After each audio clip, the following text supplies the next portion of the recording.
우리는 매주 사도신경을 통해 이렇게 고백합니다. 예수께서 죽으시고 사흘 만에 다시 살아나셨다. 근데 여러분, 정말 이 사실을 믿으십니까? 아니면 그저 단순한 매주마다 반복되는 고백입니까? 실제로 일어나는 사건이고 오늘도 나에게 능력이 되는 사건임을 믿고 계십니까? 여기 의자가 하나 있다고 한번 생각해 볼게요.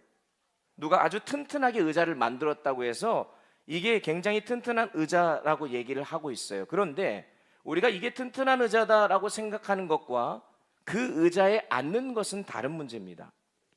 아무리 튼튼하다고 말하면서도 그 말하는 사람이 끝내 그 의자에 앉지 않는다면 여러분, 그것은 믿음이 아니라 그저 머리에 있는 지식이고 정보일 뿐이죠.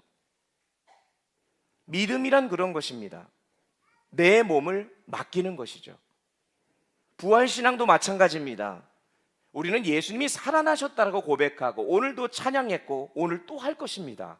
그런데 정말 그 부활을 믿고 내 삶을 맡기며 살아가고 있냐는 것이죠. 사도 바울은 오늘 본문 13절 이하에서 이렇게 말해요. 만일 죽은 자의 부활이 없으면 우리의 전파하는 것도 헛것이고 너희 믿음도 헛것이다. 자, 여러분, 부활이 없다고 생각해 보십시오. 오늘 부활주일이잖아요. 근데 부활이 거짓이다, 부활이 없다, 그럼 교회도, 우리가 드리는 이 예배도, 또 오늘 오후에 진행되어질 부활절 플로깅 전도도 다 아무 의미가 없는 거예요. 그래서 오늘 우리는 왜 반드시 부활을 믿을 수밖에 없고 믿어야 하는지, 그걸 간단하게 오늘 살펴보려고 합니다. 첫 번째로, 부활은 과거에 일어난 역사적인 사실이었기 때문에 우리는 부활을 믿어야 합니다. 오늘 본문이 배경이 되는 고린도 교회 사람들은 조금 이상한 모순된 생각을 가지고 있었어요. 예수님의 부활은 믿는다고 고백을 하는데 다른 사람들의 부활은 믿을 수 없다는 거예요. 12절 말씀에 보니까 너희 중에서 어떤 사람은 어찌하여 죽은 자 가운데서 부활이 없다 하느냐, 이 얘기를 들은 바울이 단호하게 말합니다. 그러면 너희가 믿는 그리스도도 다시 살아나지 못하셨을 것이다. 어떻게 예수님은 부활했다고 믿으면서 사람이 부활하지 한다는 것을 믿지 못하느냐. 여러분, 부활은 어떤 상징이나 비유나 꾸며낸 이야기가 아니라 실제 일어난 사건입니다. 그런데 성경을 보면 처음부터 사람들이 부활을 쉽게 믿었던 건 아니에요. 부활하신 예수님을 처음 만났던 사람이 있습니다. 혹시 누군지 아십니까? 우리 교회학교 우리 학생들, 부활하신 주님을 제일 처음 만난 사람이 누굴까요? 전도사님도 분발하셔야 되겠어요. 누구십니까, 여러분? 막달라 마리아예요. 막달라 마리아. 막달라 마리아가 예수님을 처음 만났어요. 그러고 나서 깜짝 놀라서 제자들에게 달려갑니다. 예수님이 살아나셨어요. 그때 제자들의 반응이 어땠는지 아십니까? 마가복음 16장 11절 다 같이 한번 읽어볼게요. 시작. 그들은 예수께서 살아나셨다는 것과 마리아에게 보이셨다는 것을 듣고도 믿지 아니하더라. 듣고도 믿지 않았대요. 누가? 제자들이. 왜 그랬을까요? 죽은 사람이 다시 살아난다는 것은 사람의 이성으로는 도저히 받아들이기 어려운 일이기 때문이죠. 그래서 오늘날에도 많은 사람들이 예수의 부활을 믿지 않습니다. 그러면서 그럴듯한 이유를 대지요.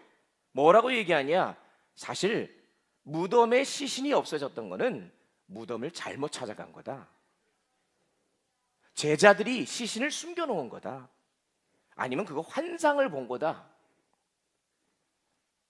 여러분, 그럴듯하게 주장하지만 사실 이 설명으로는 설명이 되지 않는 게 있습니다. 성경에 따르면 예수님이, 부활하신 예수님이 한두 사람에게만 나타난 게 아니에요. 수많은 사람들에게 나타나셨는데 예수님이 잡히시면서 비겁하게 도망갔던 그 12제자에게 나타나시고, 성경에 보니까 500명이 넘는 사람들에게, 그리고 나중에 바울에게까지 나타나셨어요. 그리고 사도행전 1장 3절을 보니까 예수님께서는 확실한 많은 증거로 자신의 살아계심을 나타내 보이셨다라고 분명히 기록하고 있습니다. 쉽게 말하면 무슨 말이에요? 누가 봐도 살아난 게 확실하다 아니다, 확실하다는 거예요. 한두 명이 아니에요. 수백 명, 1,000명 가까이. 아니, 성경에 그렇게 기록되어 있는 거지 아마 더 많은 이들이 부활의 주님을 만났을 것입니다. 이걸 어떻게 부정할 수 있냐고요. 그런데 그거보다 더 분명한 증거가 있어요. 여러분, 그게 뭔지 아십니까? 그것은 예수님을 따르던 제자들의 삶이 부활의 주님을 만나고 완전히 바뀌었다는 거예요. 예수님이 잡히셨을 때 제자들은 모두 다 도망갔습니다. 그런데 부활하신 주님을 만난 이후에 사람이 완전 바뀌어요. 목숨 걸고 예수님이 살아나셨다라고 담대히 증언합니다. 여러분, 어느 누가 거짓을 위해서 자신의 목숨을 내놓습니까? 진짜라고 믿으니까 자신의 목숨을 내놓는 거 아니에요? 심지어 이단들도 가짜인데 자기는 진짜인 줄 알고 자신의 모든 걸 내려놓는 거예요. 그들은 실제로 부활하신 예수님을 만났기 때문에 이건 부정할 수가 없으니까 끝까지 믿고 자신의 목숨이 위태로워도 증언할 수밖에 없었던 거예요. 그러니 여러분, 우리는 분명히 믿어야 합니다. 예수님은 실제로 죽으셨고 실제로 다시 살아나신 줄 믿습니다. 이게 부활신앙의 시작이에요. 이것부터 시작하는 거예요.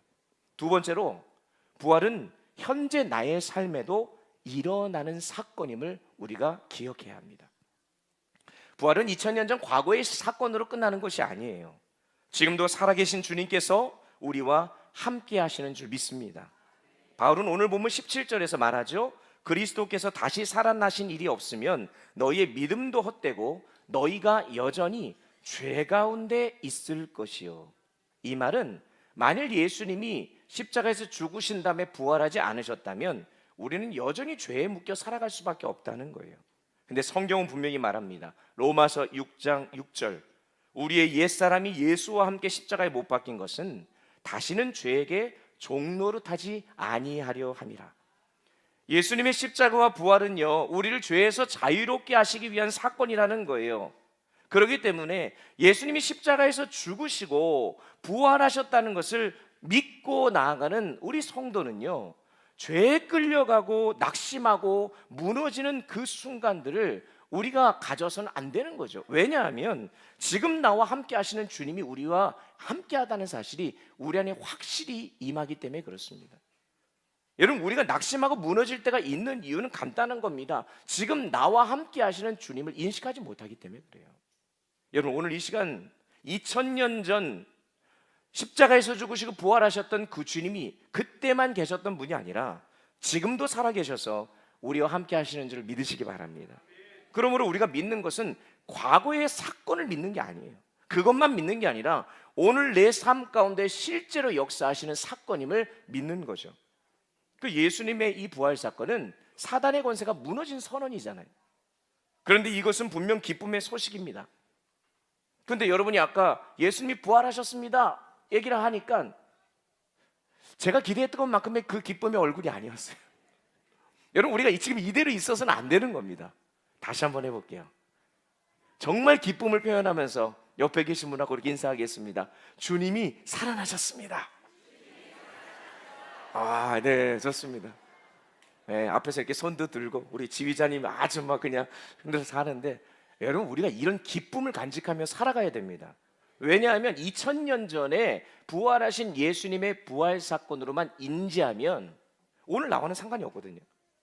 그런데 그 주님이 살아계셔서 부활의 주님으로 우리와 함께 하신다는 사실을 믿으면 현재 우리의 고난은 장차 임하게 될 영광과 비교할 수 없고, 또 오늘도 우리와 함께 하여 주시는 주님의 은혜가 넘쳐날 때 슬픔과 근심은 사라지고 주님이 주시는 기쁨이 있게 될 줄 믿습니다. 여러분, 우리가 예수님과 함께 옛사람에 대해 죽을 때에 죄의 권세도 무너졌고 그 자리에 부활의 생명이 나타나요. 그게 부활의 능력입니다.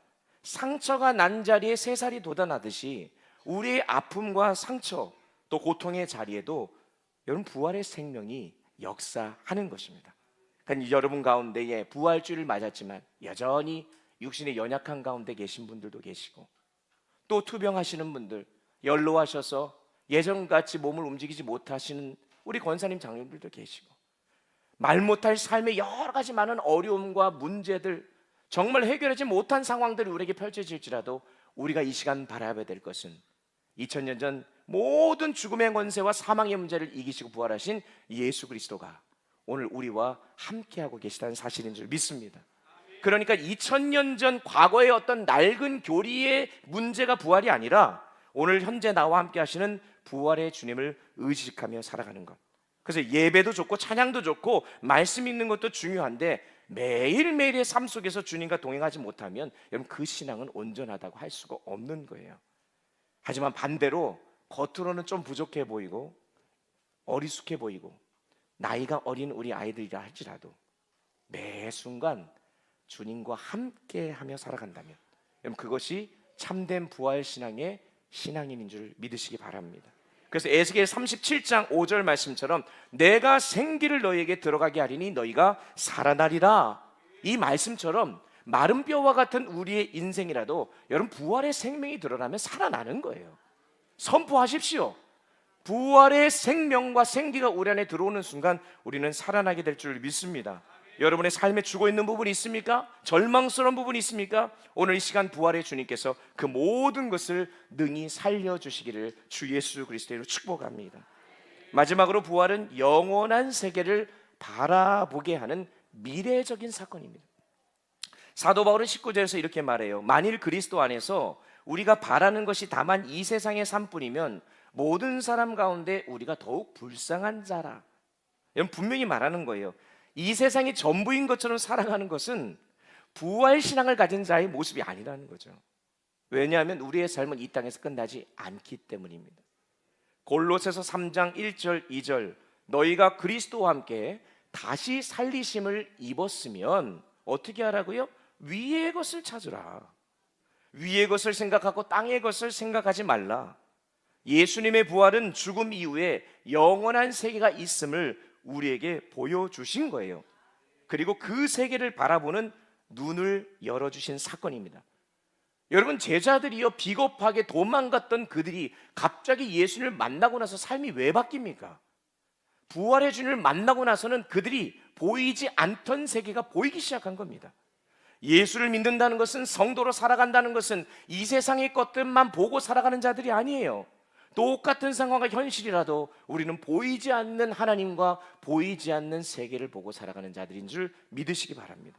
그러니 똑같은 인생이었는데도 그 제자들의 인생이 완전히 바뀌어졌던 것을 볼 때에 여러분 오늘도 우리에게 주신 이 하나님의 귀한 말씀과 이 부활의 능력이 우리에게 임할 때에 죽음이 끝이 아니고 그러면 그 이후에 생명이 있다고 알려주신 이 주님의 메시지를 우리의 마음에 새기면서 결국 우리도 이 땅이 마지막이 아니라 영원한 하나님의 나라에 대한 소망을 품고 살아갈 수 있는 것이죠. 그래서 여러분 오늘 읽지는 않았지만 20절 말씀에서 예수님을 가리켜 뭐라고 표현하냐면 잠자는 자들의 첫 열매다. 여러분 첫 열매가 무슨 역할을 합니까? 앞으로 맺히게 될 열매를 미리 보여주는 거예요. 첫 열매, 부활이신 예수님, 우리의 부활을 미리 보여주셨다는 거죠. 그래서 히브리서는 믿음의 사람들을 가리켜서 본향을 찾는 자들이라고 말하는 거예요. 진짜 본향은 이 땅이 아니라 여러분 하나님의 나라인 줄 믿으시기 바랍니다. 그래서 주님은요 이 땅에 계시다가 본향으로 가셨어요. 그리고 우리도 그곳을 향해 가는 겁니다. 언젠가 우리도 이 땅에서의 삶을 마치게 되죠. 그러나 죽음이 끝이 아니라 부활이 있음을 기억해야 합니다.